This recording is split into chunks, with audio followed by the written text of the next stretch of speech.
하이데이 예배 교리문답 1, 2문답을 낭독하심으로 주일 예배로 나아가겠습니다. 살아서나 죽어서나 당신의 유일한 위로는 무엇입니까? 살아서나 죽어서나 나의 몸과 영혼은 나 자신의 것이 아닙니다. 나의 몸과 영혼은 나의 신실하신 구주 예수 그리스도의 것입니다. 그리스도는 자신의 보배로운 피로 나의 모든 죄값을 완전히 치르셨습니다. 그리스도는 나를 마귀의 모든 권세에서 풀어주셨습니다. 또한 그리스도는 나를 지켜주십니다. 그리고 하늘에 계신 아버지의 뜻이 아니라면 내 머리에서 머리카락 하나도 떨어지지 않습니다. 참으로 모든 것은 나의 구원을 위해 합력하여 일합니다. 그리고 그리스도는 성령님을 통해 내게 영생을 보증해 주십니다.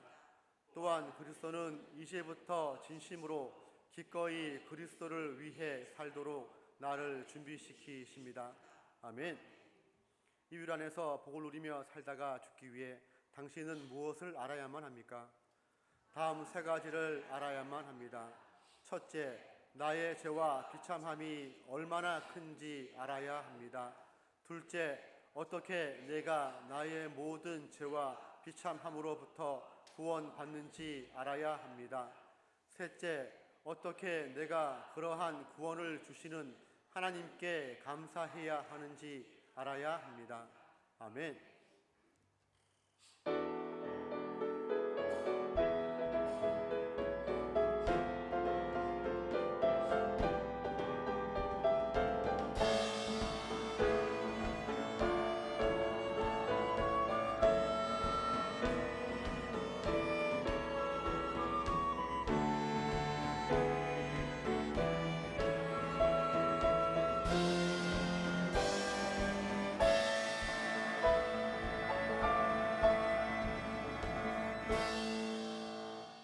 기도를 들으시는 주여, 모든 육체가 주께 나아오리이다.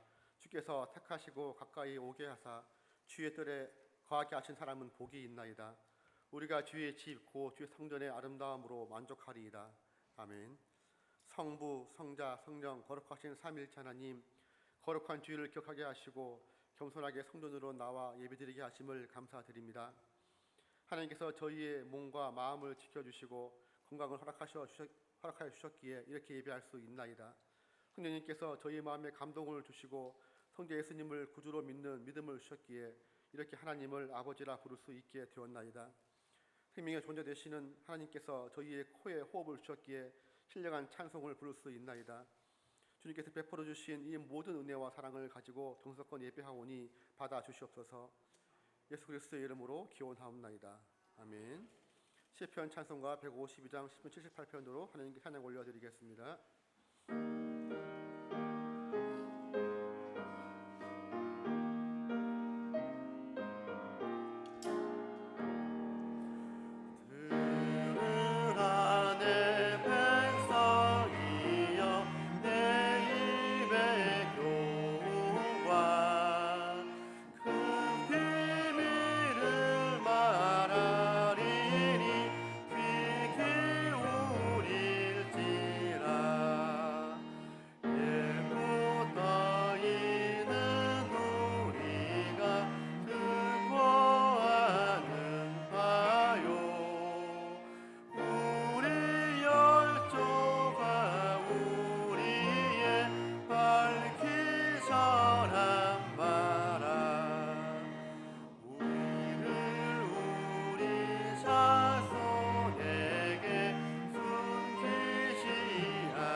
유쾌한 심정으로 우리의 신앙을 하나님과 하나님 앞에 고백하겠습니다. 우리는 한 분 하나님, 전능하신 아버지, 하늘과 땅의 창조주, 보이는 것과 보이지 않는 모든 것의 창조주를 믿습니다. 우리는 한 주님, 예수 그리스도, 하나님의 독생자, 만세 전에 성부에게서 나신 분, 하나님 중에 하나님, 빛 중에 빛, 참 하나님 중에 참 하나님이신 분, 곧 독생하셨고 지으심을 받지 않으셨으며 아버지와 함께 한 본질에 속하신 분을 믿는데 그분으로 말미암아 만물이 지음 받았습니다. 그분은 우리 사람을 위하여 그리고 우리의 구원을 위하여 하늘에서 내려오셨으며 성령으로 동정녀 마리아에게서 육신을 입어 사람이 되었습니다. 그분은 우리를 위하여 본디오 빌라도 치하에서 십자가에 못 박히시고 고난 받으시고 장사 되시고 사흘 만에 성경대로 부활하시고 하늘에 오르셨으며 그리고 아버지 하나님의 우편에 앉아 계시고 산자와 죽은 자를 심판하시려 영광 중에 다시 오실 것이며 그분의 왕국은 영원할 것입니다. 그리고 우리는 성령님 생명의 주이시며 생명을 주시는 분 성부와 성자로부터 나오시고 성부와 성자와 함께 경배와 영광을 받으시며 선지자들을 통하여 말씀하신 분을 믿습니다. 우리는 하나의 거룩한 보편적이고 화도적인 교회를 믿습니다. 우리는 죄의 용서를 위한 한 세례를 인정하며 죽은 자들의 부활과 오는 세상의 생명을 고대합니다. 아멘. 하나님께서 우리에게 주신 말씀 십계명을 다 함께 교독하겠습니다. 나는 너를 애굽 땅 종되었던 집에서 인도하여 낸 내 하나님 여호와니라. 너는 나 외에는 다른 신들을 내게 두지 말라. 우리는 주님보다 다른 것을 더 좋아하고 사람들을 더 사랑했습니다. 너를 위하여 새긴 우상을 만들지 말고 또 위로 하늘에 있는 것이나 아래로 땅에 있는 것이나 땅 아래 물속에 있는 것에 어떤 형상도 만들지 말며 그것들에게 절하지 말며 그것들을 섬기지 말라. 나 내 하나님 여호와는 질투하는 하나님인즉 나를 위하는 자의 죄를 갚되 아버지로부터 아들에게로 3, 4대까지 이르게 하거니와 나를 사랑하고 내 계명을 지키는 자에게는 천대까지 은혜를 베푸느니라.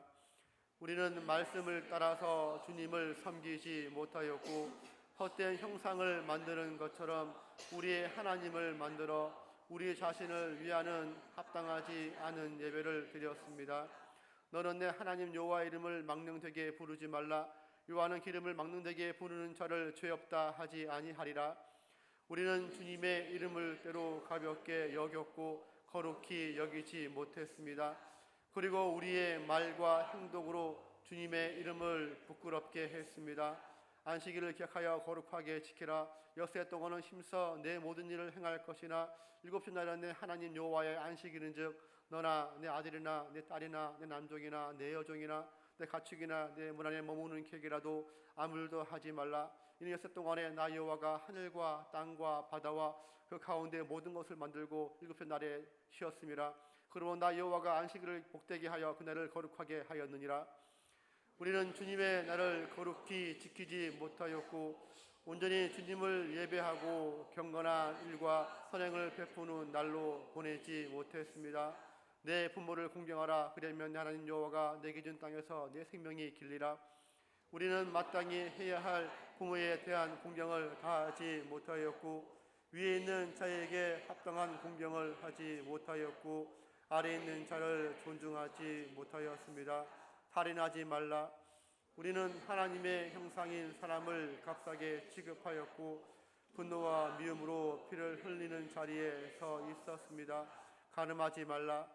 우리는 마음으로 말로 행동으로 음란하고 부정한 일을 하였습니다. 도둑질하지 말라.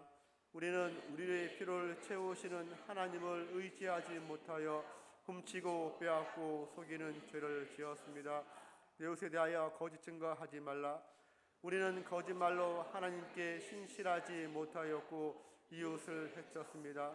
내 이웃의 집을 탐내지 말라. 내 이웃의 아내나 그의 남동이나 그의 여종이나 그의 소나 그의 나귀나 모든 내 이웃의 소유를 탐내지 말라. 우리는 불만과 질투와 욕정으로 탐심을 키우는 죄를 지었습니다. 아멘. 찬송가 569장으로 하나님께 찬양 올려드리겠습니다.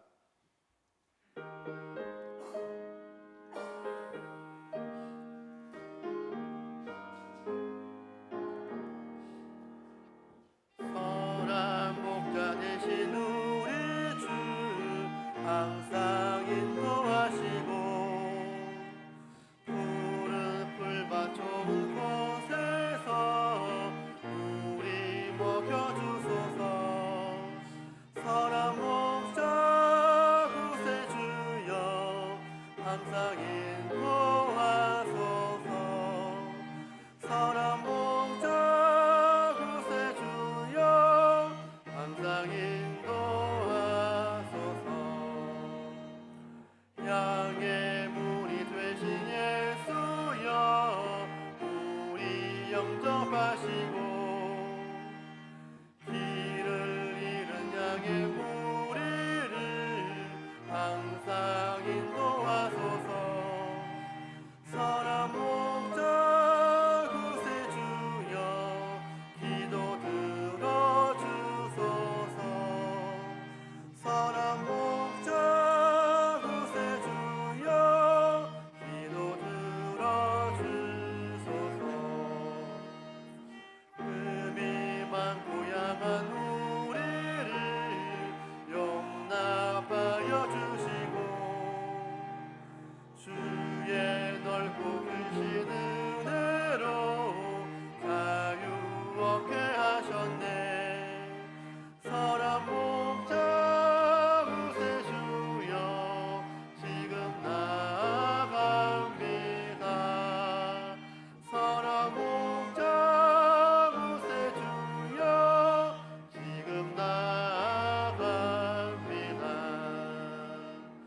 일찍 주의 뜻을 따라서 살아가게 하시고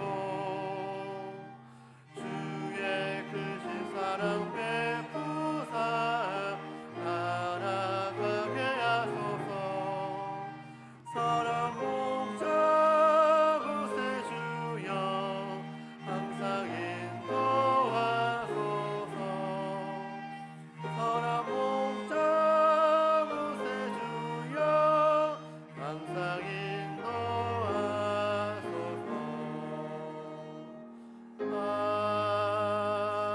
아멘.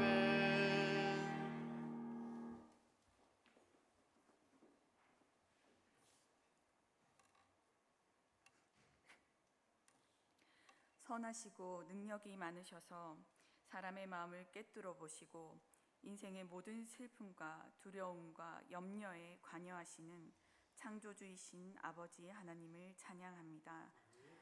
주께서 구원의 은혜를 베푸셔서 죄악된 우리 인생을 살리시며 하나님을 떠나 방황하던 영혼을 교회로 불러주시니 감사드립니다. 그러나 우리는 인생의 유한함과 나의 능력의 한계를 시간마다 느끼면서도 교만한 생각을 감추지 못하고 드러내며 하나님 자녀로 살기보다는 세상의 즐거운 중독에 젖어 하나님을 외면하는 것을 고백합니다. 주여, 우리로 성령 충만하게 하여 주시옵소서. 말씀의 은혜에 잠기어 완전한 주의 통치 아래에 있게 하여 주시옵소서. 우리의 지금의 고난이 하나님을 반대한 죄가임을 깨닫게 하시고 죄의 형벌을 면하게 하사 지금의 고난을 뛰어넘어 일하시는 아버지 하나님을 전적으로 의뢰하게 하여 주시옵소서.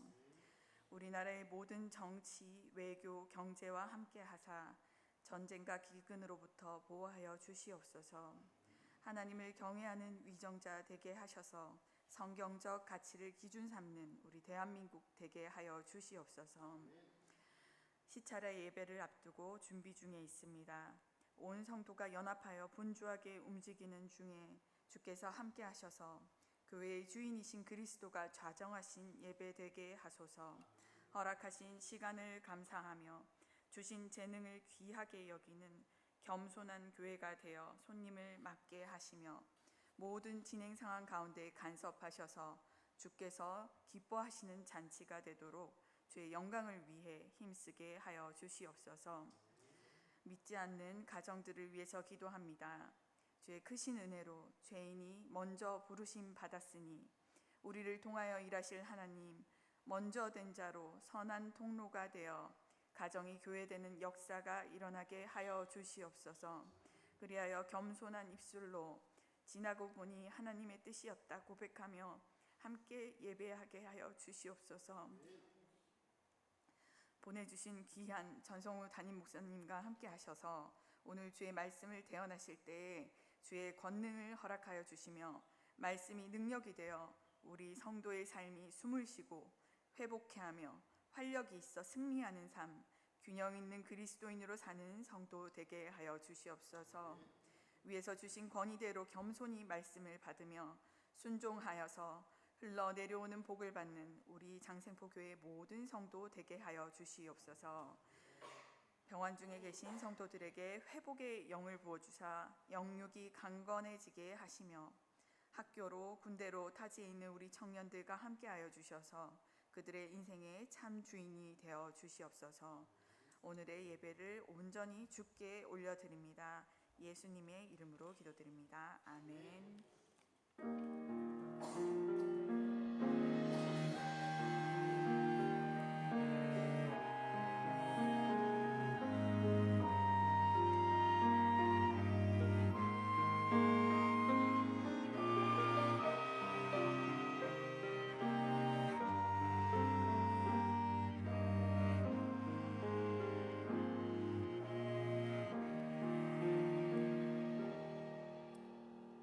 하나님께서 우리에게 주시는 말씀은 시편 13편 2절 말씀입니다. 다 함께 합독하겠습니다. 그가 나를 푸른 풀밭에 누이시며 쉴만한 물가로 인도하시는도다. 아멘. JSBC 남성 중창 특성으로 하나님 찬양 올려드리겠습니다.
공생의 3년차, 지금 예수님은 죽기 위해서 예루살렘으로 들어가시는 중입니다.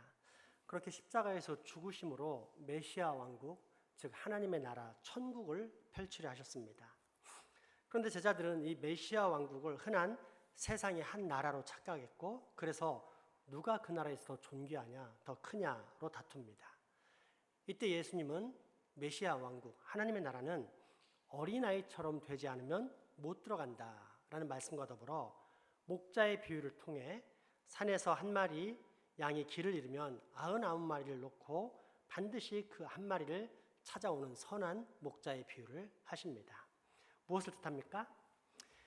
그저 엄마 아빠만 있으면 된다는 어린아이의 절대 의존의 마음처럼, 그리고 양이 그를 책임지는 목자만 따라가면 아무 문제가 없는 것처럼 천국, 하나님의 나라는 우리 아버지이자 선한 목자 되신 삼위일체 하나님만 의지하고 따라가는 사람만이 들어간다는 것이요, 그 존귀함, 그 나라에서 얼마나 크냐 하는 것 또한 얼마나 하나님을 신뢰하느냐에 달려있다는 뜻입니다.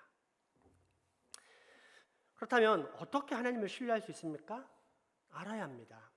목자가 어떤 분인지, 어떻게 먹이고 보호하고 인도하시는지, 또한 그 목자가 양에게 바라는 것이 무엇인지를 알아야 합니다. 때문에 하나님께서는 양과 목자의 관계가 어떠해야 하는지를 알려주시는데, 그것이 바로 시편 23편의 말씀입니다. 그리고 지난 시간 우리는 먼저 우리 인생을 부족함 없이 채우시는 여호와 하나님에 대해서 배웠습니다. 시편 23편 1절의 말씀입니다. 여호와는 나의 목자시니 내게 부족함이 없으리로다. 아멘. 그리고 오늘은 2절 말씀인데, 2절의 핵심은 선한 목자 되신 하나님께서는 나의 일용할 양식을 반드시 책임지신다는 말씀입니다. 2005년도에 웰컴 투 동막골이라는 영화가 개봉되었습니다. 6.25 전쟁 당시 남한군과 북한군이 공교롭게도 동막골이란 마을에 함께 살게 되면서 일어나게 되는 좌출우돌의 상황을 그린 영화입니다. 당시 북한군 인민장교가 평화롭고 인심 좋고 넉넉한 동네에 살면서 감동을 받아 이제는 나름 편안해진 마을 이장에게 넌지시 물어봅니다. 어떻게 하면 이렇게 살기 좋은 동네를 만들 수 있느냐라고 비결을 묻는 것입니다. 이때 이장이 놀고 있는 동네 사람들을 바라보면서 무심하게 답변을 하는데, 이 답변을 들은 인민군 장교는 너무도 상식적이고 당연한 답변에 순간 당황스러움과 더불어 큰 깨달음을 동시에 얻게 됩니다. 뭐라고 했을까요? 다음과 같습니다. 뭘 좀 먹여야지. 그렇습니다. 아무리 금은보화가 가득해도 먹거리를 구할 수 없는 무인도라면 그보다 절망적인 일은 없습니다. 사람을 살릴 수 있는 생명 에너지는 금과 은과 보화가 아니라 일용할 양식이기 때문입니다. 따라서 한 끼의 식사, 아니 최소 하루 한 번의 식사라도 할 수 있고 그로 인해 생명을 유지할 수 있다면 우리는 그것이 바로 하나님의 은혜인 줄 알고 나의 생명을 살리고 지켜주시는 하나님께 감사해야 합니다. 며칠 전 EBS 다큐멘터리에서 방영한 아시아 소수민족에 관한 영상을 본 적이 있습니다. 부제는 실존하는 인어 바자우족의 바다위 삼시세끼인데, 원래는 육지에 거했던 사람들입니다. 하지만 전쟁이 일어나고 이 전쟁의 참혹한 현실을 피해 수십 년 전부터 인근 바다로 나와서 그 위에 집을 짓고 어업이나 해초 양식으로 생계를 이어가는 말레이시아 원시 부족의 생활상을 담은 영상입니다. 그중 마치 자동차를 개조한 캠핑카처럼 거기에 사는 것처럼 바다 위를 떠다니는 배 위에서만 거의 한평생을 살아온 5 가족의 이야기도 있었는데, 거기서 특별히 인상 깊었던 것이 밥을 먹는 장면이었습니다. 젊은 부인이 배 위에서 밥을 하는데 당연히 주식은 생선이었지만 그날은 특별히 그동안 잡았던 생선들을 팔아 쌀을 구입했기 때문에 생선과 함께 쌀밥도 먹는 날이었습니다. 이때 아이들이 반찬도 없이 그 맨 쌀밥을 먹으면서 너무너무 맛있다고 활짝 웃으며 난리를 치는 것입니다. 우리는 반찬이 없는 쌀밥을 먹는 것을 상상도 할 수 없지만 그들에게는 오랜만에 먹는 쌀밥은 그 자체가 마치 특식처럼 별미였던 것입니다. 그 모습을 보면서 저는 자연스럽게 우리 현대인들이 잊고 사는 감사가 떠올랐습니다. 한 끼 한 끼 먹고 사는 것은 너무도 당연한 것 아니냐며 감사를 상실한 현대인. 무엇보다 그렇게 한 끼 한 끼 인생들을 먹여 살리시는 하나님께 얼마나 감사를 표현하지 못하며 살고 있는지를 심각하게 깨달은 것입니다. 대신 원망은 넘칩니다. 왜 우리 집은 전세가 아니고 월세인데? 왜 우리 집은 아파트가 아니고 빌라인데? 왜 우리 아파트는 40평이 아니고 20평인데? 왜 우리는 외식할 때 소고기를 못 먹고 돼지고기만 먹는데? 왜 우리 집은 휴가 때 해외를 못 나가고 국내에만 떠도는데? 가장 중요한 생명, 굶지 않고 먹고 살게 해주심으로 지금도 내 생명을 살리시고 보호해주고 계신 하나님에 대한 감사와 기쁨을 상실한 채 부족한 것에만 초점을 맞추면서 발악하듯이 더를 외치는 인간의 부패와 완고함을 확인하게 된 것입니다. 그러나 다시금 우리에게 가장 중요한 것들을 상기한다면 그것은 금은 보화가 아닌 우리의 생명을 살리는 일용할 양식이요. 또한 우리의 완악함에도 불구하고 선한 목자 되신 하나님께서는 우리에게 여전히 그 풍성한 생명을 날마다 제공해 주고 계신다는 사실입니다. 오늘 본문 23편 2절의 말씀을 다시 한번 봉독하겠습니다. 그가 나를 푸른 풀밭에 누이시며 쉴 만한 물가로 인도하시는 도다. 아멘.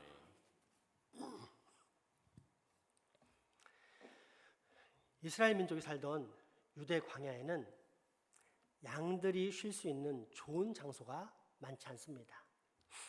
그런데 오늘 본문에는 푸른 초장이 나옵니다. 이때의 초장은 히브리어로 나라고 하는데 이는 목초지를 가리킵니다. 거기에 푸른 초장이라고 강조함으로써 잔디를 의미하는 히브리어에는 네쉐가 합쳐져 종합하면 풍성한 초장을 뜻합니다. 그런데 이런 풍성한 초장을 척박한 광야의 환경에서 어떻게 만날 수 있을까요? 일단 알아야 할 것은 다윗이 노래한 유대 광야의 푸른 초장은 우리가 머릿속에 그리던 상시 푸른 초장이 펼쳐진 대관령 목장 같은 낭만적인 장소가 아니라는 것입니다. 비가 오지 않는 6개월의 건기 동안 모든 땅은 뜨거운 태양빛으로 인해 풀 한 폭이 없는 회색빛으로 타들어가는데 10월경에 내리는 이른 비로 인해 비로소 조그만 풀들이 파릇파릇 돋아나기 시작합니다. 이것이 다윗이 노래한 푸른 초장입니다. 재미있는 것은 유대 광야의 푸른 초장은 주로 북쪽에 생긴다는 것입니다. 이는 광야의 태양이 유일하게 북쪽은 지나가지 않기 때문입니다. 태양은 동쪽에서 떠서 남쪽을 지나 서쪽으로 집니다. 그런데 이 광야의 태양은 너무 뜨거워서 비가 오는 우기에도 태양이 지나가는 쪽들은 풀들이 많이 자라지 않습니다. 때문에 푸른 초장은 태양이 지나가지 않는 북쪽에 주로 형성됩니다. 이 푸른 초장에 목자가 양들을 인도해서 누입니다. 그가 나를 푸른 초장에 누이신다라고 할 때 누이다에 해당하는 히브리어 동사는 라바츠입니다. 이는 4발 달린 짐승이 사지를 쭉 펴고 완전히 들어 눕는 것을 말합니다. 또는 안락 의자에 편안하게 기대어 눕듯이 쉬는 것을 말합니다. 늑대, 곰 등 온갖 맹수의 위험이 도사리는 광야의 환경에서 일체 긴장과 경계심을 풀고 무장해제한 채 완전한 휴식을 취하고 있는 모습입니다. 이처럼 선한 목자가 해야 할 중요한 역할은 양들에게 풍성한 꼴을 먹여 살찌우는 일입니다. 목자가 아무리 사랑 많고 용기가 있어서 맹수로부터 보호해도 양들을 굶주리게 한다면 무슨 소용이 있습니까? 양들이 목자에게 가장 바라는 것은 결국 푸른 초장에서 풍성하게 풀을 뜯어 먹이게 하는 것입니다. 그러나 에스겔 선지자는 양들을 먹여야 할 목자의 기본적인 직무를 유기한 당시의 지도층들을 향해 하나님의 심판 메시지를 전합니다. 그들은 목자로서 자신들만 살찌우고 양들은 굶겨 피골이 상접하게 만들었기 때문입니다. 에스겔 34장 1절에서 3절까지의 말씀입니다. 여호와의 말씀이 내게 임하여 이르시되 인자야 너는 이스라엘 목자들에게 예언하라. 그들 곧 목자들에게 예언하여 이르기를 주 여호와께서 이같이 말씀하시되 자기만 먹는 이스라엘 목자들은 화 있을진저 목자들이 양떼를 먹이는 것이 마땅하지 아니하냐. 너희가 살찐 양을 잡아 그 기름을 먹으며 그 털을 입되 양떼는 먹이지 아니하도다. 아멘. 그런데 하나님은 이처럼 잘못된 목자를 만나 굶주린 이스라엘 백성들을 그냥 끝까지 내버려 두시지는 않습니다. 친히 목자가 되어서 그 양들을 먹이십니다. 그렇게 하겠다고 약속하십니다. 에스겔 34장 11절에서 15절까지의 말씀입니다. 주 여호와께서 이같이 말씀하셨느니라. 나 곧 내가 내 양을 찾고 찾되 목자가 양 가운데 있는 날에 양이 흩어졌으면 그 때를 찾는 것 같이 내가 내 양을 찾아서 흐리고 캄캄한 날에 그 흩어진 모든 곳에서 그것들을 건져낼지라. 내가 그것들을 만민 가운데서 끌어내며 여러 백성 가운데서 모아 그 본토로 데리고 가서 이스라엘 산 위에와 시냇가에와 그 땅 모든 거주지에서 먹이되 좋은 꼴을 먹이고 그 우리를 이스라엘 높은 산에 두리니 그것들이 그곳에 있는 좋은 우리에 누워 있으며 이스라엘 산에서 살찐 꼴을 먹으리라. 내가 친히 내 양의 목자가 되어 그것들을 누워 있게 할지라. 주 여호와의 말씀이니라. 아멘. 따라서 이스라엘 백성들에게 목자는 이상적인 지도자의 대명사였습니다. 그러므로 이런 광야의 목축 문화에서 나온 선한 목자의 상, 그리고 양들을 먹이는 목자의 주된 사명을 염두에 두고서 우리 주 예수님의 말씀을 묵상해 보겠습니다. 요한복음 21장 17절의 말씀입니다. 세 번째 이르되 요한의 아들 시몬아 내가 나를 사랑하느냐 하시니 주께서 세 번째 내가 나를 사랑하느냐 하심으로 베드로가 근심하여 이르되 주님 모든 것을 아시오매 내가 주님을 사랑하는 줄을 주님께서 아시나이다. 예수께서 이르시되 내 양을 먹이라. 아멘. 예수님께서는 사도 베드로에게 하셨던 것처럼 바로 이 동일한 말씀을 우리에게 하십니다. 아들아, 네가 나를 사랑하느냐? 딸아, 네가 나를 사랑하느냐? 그때 우리의 답변은 무엇입니까? 물론 예입니다. 그리고 예라고 대답하는 순간 또 동일한 음성을 듣게 되는데 그것은 내 양을 먹여라 는 말씀입니다. 그렇습니다. 우리는 단순한 성도가 아니라 목자입니다. 그래서 우리의 사명은 먼저 우리 곁에서 길 잃고 방황하며 헤매이는 양들을 찾는 것입니다. 선한 목자 되신 하나님께서 길 잃은 나를 찾으셨듯이, 그래서 먹고 마시우셨듯이 우리도 먼저 내 곁에 있는 양떼, 길 잃은 양을 찾는 것이 우리의 사명입니다. 방황하는 양, 즉 잘못된 양식인 유물론, 진화론, 과학주의, 쾌락주의, 내세를 상실한 현세주의, 신앙을 가장한 신비주의의 오염된 양식을 먹고 있는 길 잃은 양을 찾아야 합니다. 그리고 그 양을 푸른 초장으로 인도해 제대로 된 양식, 즉 생명의 꼴, 영혼의 양식, 하나님의 말씀을 먹여야 합니다. 왜입니까? 예수 그리스도로 말미암아 구원받은 우리는 이제 단순한 성도가 아닌 목자이기 때문입니다. 둘째, 선한 목자는 반드시 쉴만한 물가로 인도합니다.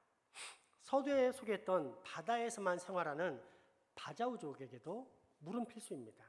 때문에 종종 섬에 들러 담수, 육지의 물을 사가는데 이때 사용하는 비용은 자신들이 벌었던 한 달 생활비의 3분의 1입니다. 한 달 내내 30만 원을 벌었다면 그중 10만 원 이상을 물값으로 사용하는 것입니다. 그럼에도 불구하고 전혀 불만이 없습니다. 그 물로 인해서 생명이 유지되기 때문입니다. 선한 목자의 사명도 마찬가지입니다. 메마르고 척박한 광야에서 물을 찾아야 하는데 결코 만만한 일이 아닙니다. 하지만 광야길에 익숙한 목자는 어느 곳에 쉴 만한 물가가 있는지 잘 압니다. 보통 광야에서 얻을 수 있는 물의 근원은 갑자기 내리는 비, 그러한 빗물이 고인 바위 틈의 구멍들, 흔하지는 않지만 샘, 또는 남들이 애써 파놓아 주인의 허락 없이는 마실 수 없는 웅덩이 등이 있습니다.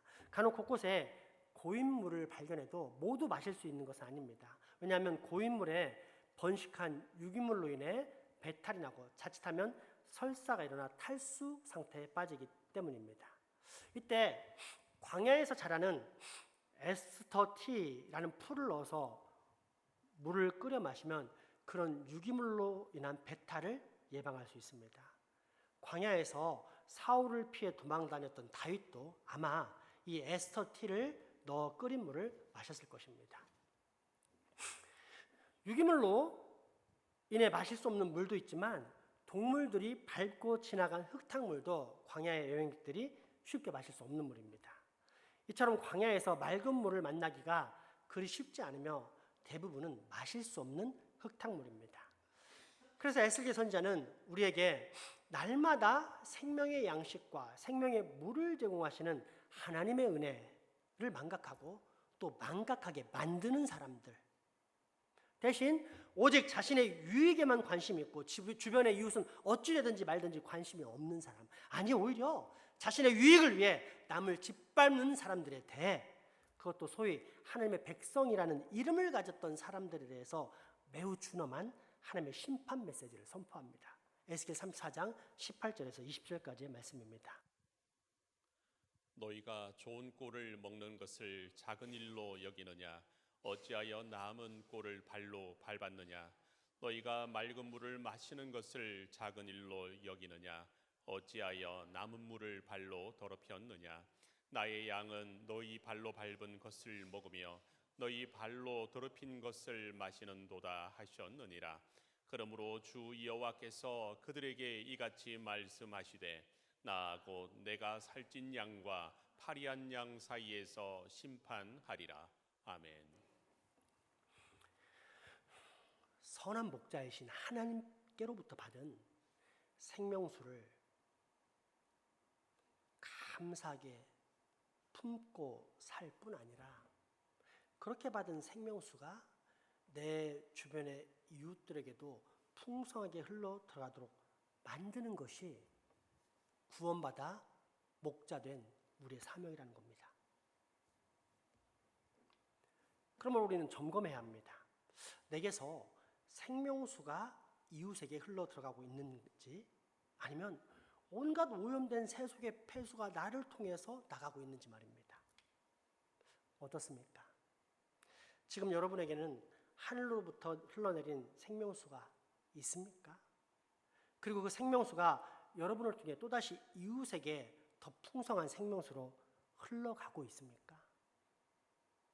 그게 바로 내가 그리스도인인지 아닌지를 구별하는 큰 점검 기준의 하나입니다.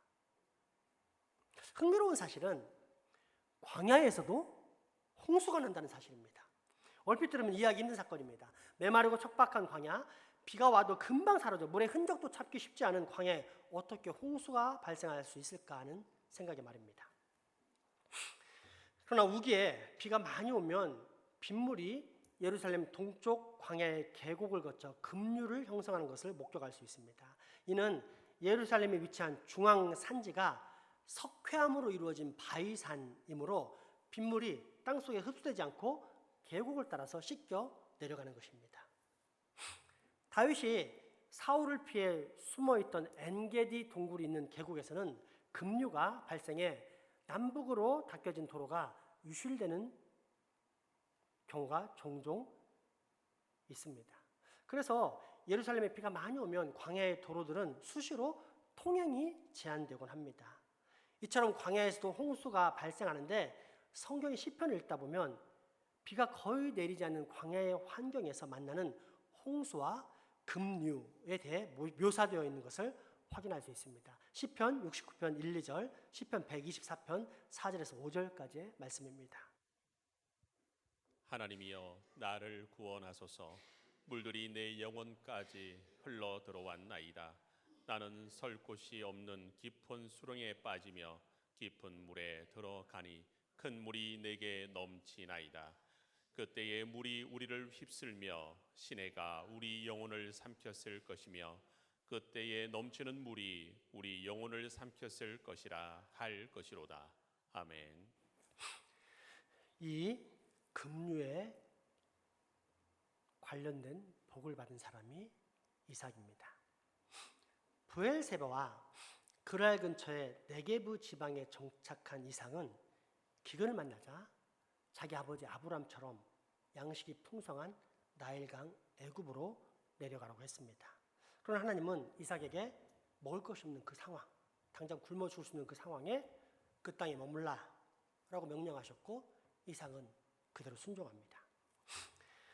그때 하나님은 이삭의 순종에 대해서 100배의 결실을 받는 복으로 보상하십니다. 그런데 이게 진짜일까요?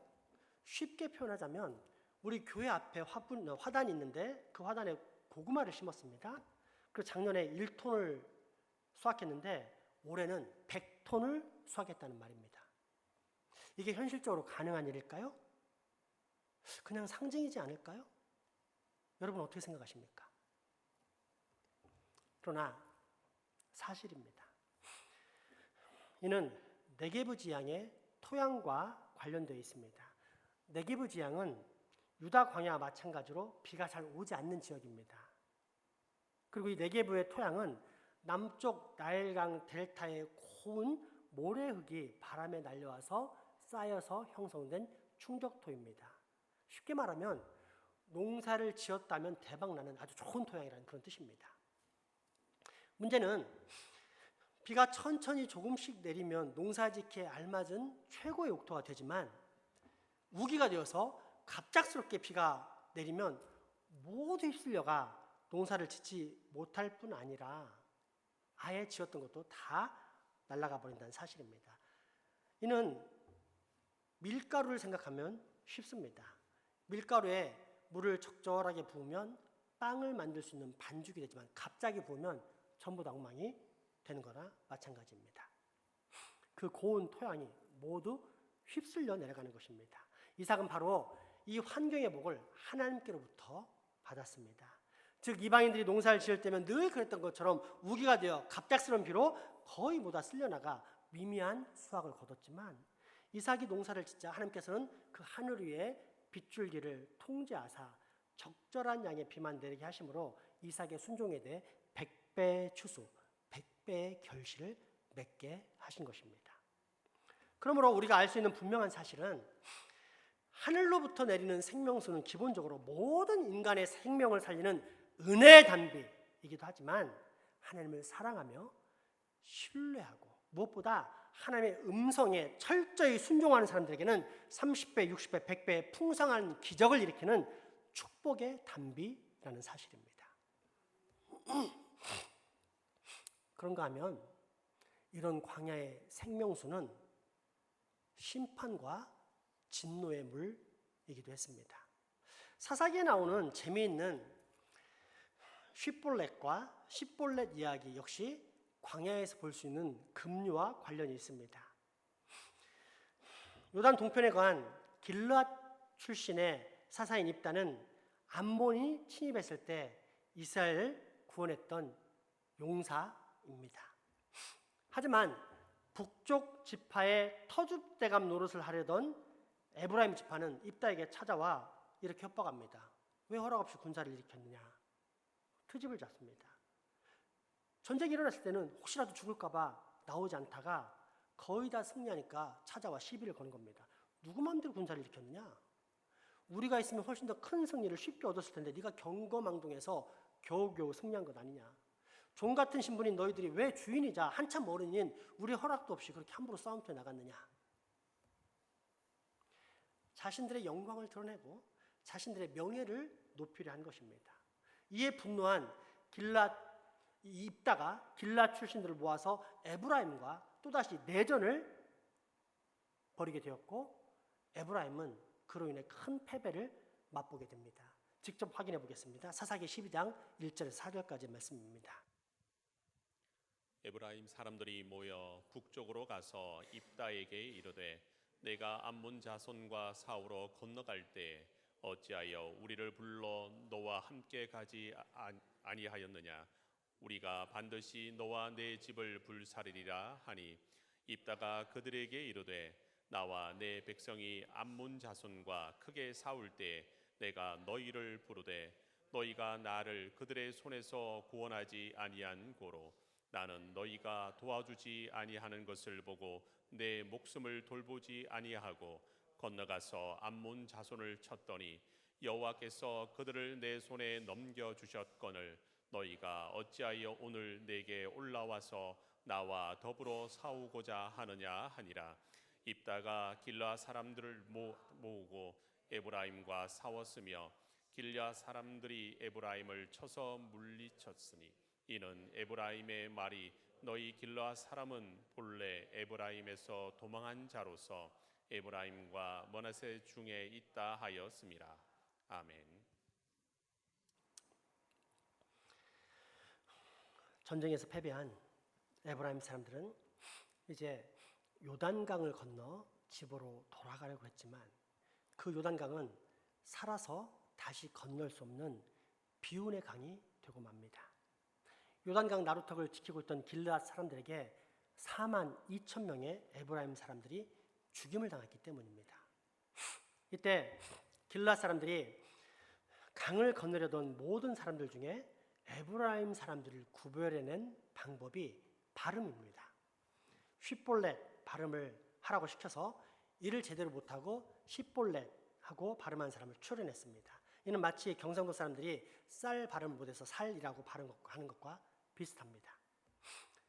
그런데 쉿볼렛은 광야에서 볼 수 있는 급류를 가리키고 시볼렛은 무거운 짐을 의미합니다. 결국 급류의 첫 소리인 휘 발음 못해서 시라고 발음한 모든 에브라임 사람들이 강을 건너지 못하고 입다의 칼에 의해 죽임을 당합니다. 하나님의 뜻을 따름이 아닌 인간의 시기, 질투, 욕망을 따라 행동한 에브라임 지파는 결국 그들이 광야에서 늘 그토록 갈망하며 살았던 그 축복의 물에 심판받아 무거운 짐처럼 수장되어 다 죽고 맙니다. 하나님의 말씀과 법을 따르면 하늘에서부터 적절한 생명의 단비가 내리지만 인간의 정욕과 탐심, 시기, 욕망에 눈이 멀게 되면 그토록 원했던 광야의 단비는 사람을 죽이는 심판의 물이 된다는 것입니다. 결국 죄악의 소용돌이 가운데 사는 정욕과 탐심의 노예들은 전부 다 이 세속의 급류에 휩쓸려 죽고 마는 것입니다. 그러므로 광야에서 접하는 갑작스러운 급류와 텅 빈 웅덩이, 유기물이 번식한 마실 수 없는 흙탕물 등을 생각할 때 우리는 선한 목자의 인도에 따라 양들이 찾게 되는 쉴만한 물가에 대해 이것이 진실로 하나님의 큰 은혜임을 깨달아야 합니다. 한바탕 급류가 휩쓸고 지나간 광야의 계곡 뒤에 군데군데 물이 고이는데 그것이 바로 쉴만한 물가입니다. 목자는 양들을 물가로 인도한 후에 먼저 지팡이로 물의 깊이를 재어 양들에게 물을 먹입니다. 양은 털이 무겁고 물이 묻으면 더 무거워져서 자칫 물에 빠져 그대로 익사할 수 있기 때문입니다. 높은 바위에 아무리 물이 많이 고였어도 거기 가지 않습니다. 염소와 달리 발목이 약한 양들은 바위로 오르다가 자칫 떨어져 죽을 수 있기 때문입니다. 그래서 선한 목자는 언제나 가장 적절한 쉴만한 물가로 양들을 인도합니다. 그렇게 광야에서 만나는 얕고 잔잔한 물가는 목자와 양들뿐 아니라 광야를 활보하는 맹수들도 열심히 찾으러 다니는 곳입니다. 그런데 이런 물가에서 만나는 양들은 곰과 늑대에게는 기름진 스테이크와 달콤한 포도주입니다. 하지만 현실은 그들의 상상처럼 전개되지 않습니다. 왜입니까? 그들의 주인, 선한 목자가 자신의 양들과 함께 하고 있기 때문입니다. 그리고 이 쉴만한 물가로 양들을 인도한 목자는 양들이 물을 마시기 시작하면서 다 마시는 그 동안 품속에서 갈대피리를 꺼내 불기 시작합니다. 그러면 이 피리 소리가 들리는 한 양들은 광야 한복판에서 맹수의 위협에도 아랑곳하지 않고 편안하게 물을 마실 수 있습니다. 왜입니까? 선한 목자께서 그들과 함께하고 계시기 때문입니다. 여러분, 어떻습니까? 이제 이 시편 23편을 읽게 되면 우리 주님의 피리 소리가 들리지 않겠습니까? 아니, 광야 같은 인생길에서 늘 푸른 초장과 잔잔한 물가로 인도하시는 선한 목자 되신 우리 주 하나님 예수 그리스도의 피리 소리가 지금 들리지 않습니까? 그것이 바로 시편 23편 1절에서 2절까지의 말씀입니다. 함께 봉독하겠습니다. 여호와는 나의 목자시니 내게 부족함이 없으리로다. 그가 나를 푸른 풀밭에 누이시며 쉴 만한 물가로 인도하시는 도다. 아멘. 기도합시다. 부족함 없이 일용할 양식을 늘 책임지시고 채우시는 은혜와 사랑의 하나님, 오늘도 우리에게 채우시고 보호해 주시고 만나 주시니 감사합니다. 바라옵기는 우리 모두가 순종의 양이 되어 선한 목자 되신 삼위일체 우리 주 하나님만을 따라가는 복을 꼭 받게 하여 주옵소서. 예수님의 이름으로 기도합니다. 아멘. 헌금하시겠습니다.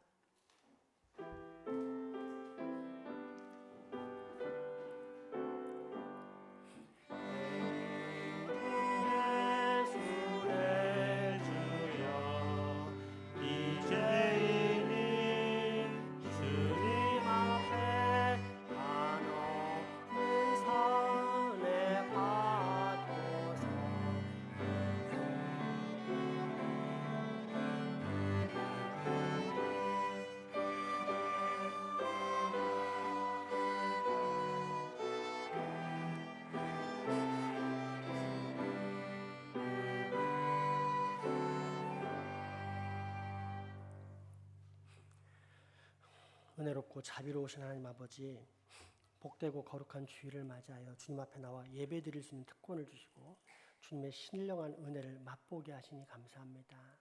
이 시간 한 주간 동안 저희들에게 일할 수 있는 힘과 건강을 허락하여 주시니 감사하며, 또한 때마다 줄이지 않도록 채워주신 주님의 사랑과 은혜가 너무도 놀랍고 감사하여 수고하여 얻은 물질 가운데 일부를 떼어 주님 앞에 정성껏 드리오니 주님 기쁘게 받아 주옵소서.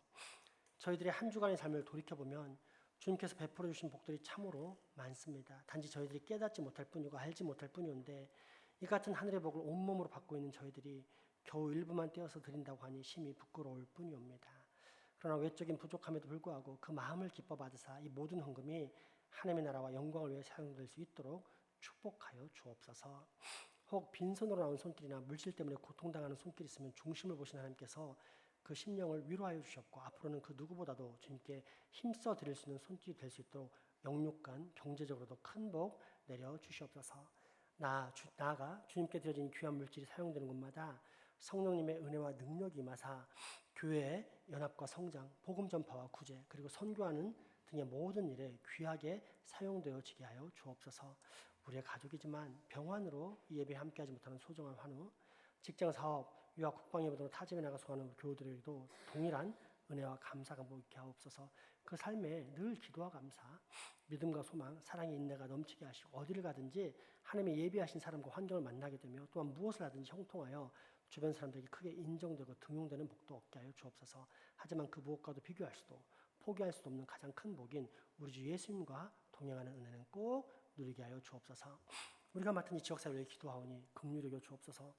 주님, 우리 교회가 영혼의 등대되기 원합니다. 그렇게 말씀과 기도와 전도로 불신과 정욕, 사탄의 충동이 가득한 이 어두운 장생포와 울산시를 점차 환한 그리스도의 빛으로 밝히게 하여 주옵소서. 그래서 우리 교회는 하나님의 선택을 받은 주님의 백성들이 살아나는 역사, 물이 바다 넘침같이 구원의 백성들이 넘쳐나는 역사가 일어나게 하시고, 그로 인해 우리 교회는 이 시대와 민족, 이 지역에 꼭 필요한 구원의 방주가 되게 하여 주옵소서. 이 모든 간구 전지전능하신 하나님께서 다 들으실 줄 믿고 우리 주 예수님 이름으로 기도합니다. 아멘.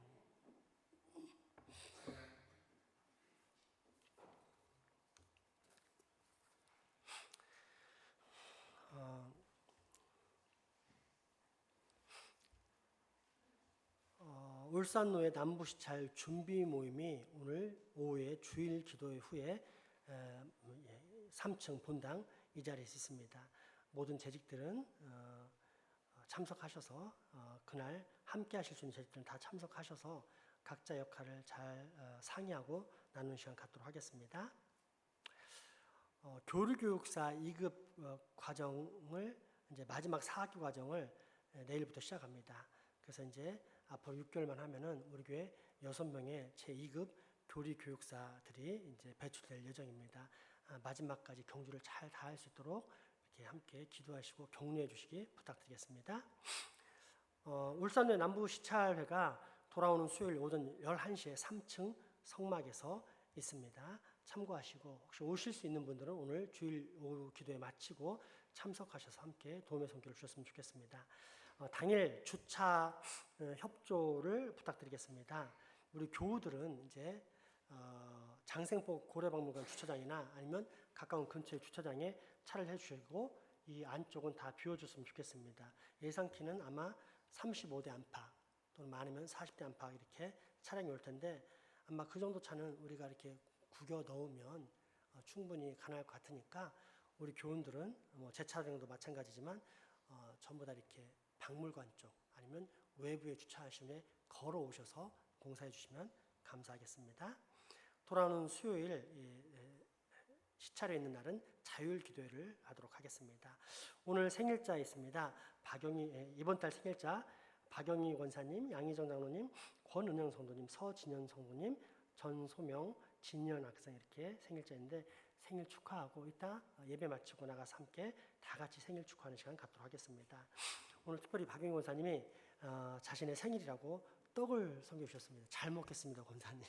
네, 맛있게 먹고 권사님께 감사하다고 인사드리기 바라겠습니다. 오늘 소그룹 모임이 이제 다음 주부터 시작을 하고요. 구역 모임도 이제 더위가 한풀 가셨기 때문에 다음 주도 시작하겠습니다. 열심히 참여해서 우리의 신앙을 더 건강하게 만드시는 이 학기가 되었으면 좋겠습니다. 자, 마지막 찬양 드리도록 하겠습니다.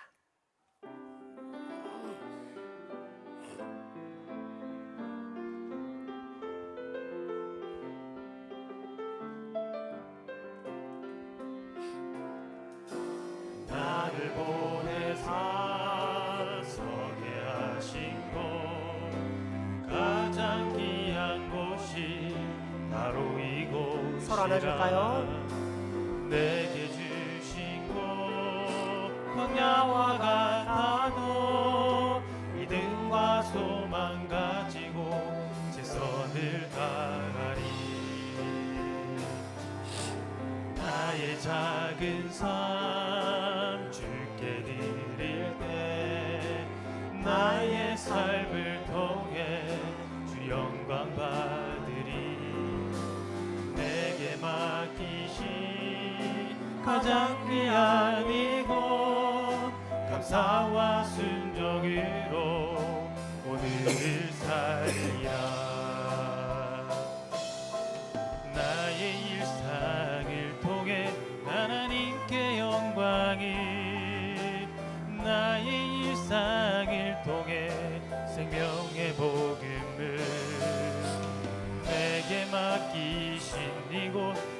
나를 부르신 곳에 하나님의 나라가 이루어지길 원합니다.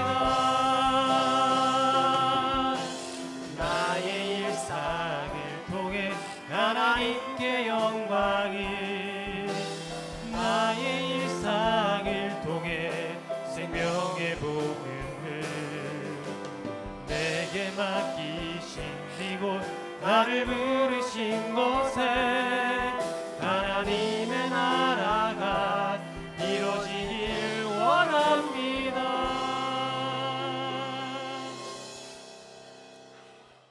우리 주 예수 그리스도의 은혜와 하나님의 크신 사랑과 성령님의 교통하심이 이제후로 평생 동안 내 일용할 양식을 책임지시는 신실하신 하나님을 신뢰하면서 늘 감사와 순종으로 따르며 살아가겠다라고 다짐하고 결단하는 여기 모인 모든 주의 자녀의 머리 위와 가정, 이웃 그리고 후손들에게 지금부터 영원토록 함께 하시기를 간절히 축원하옵나이다. 아멘.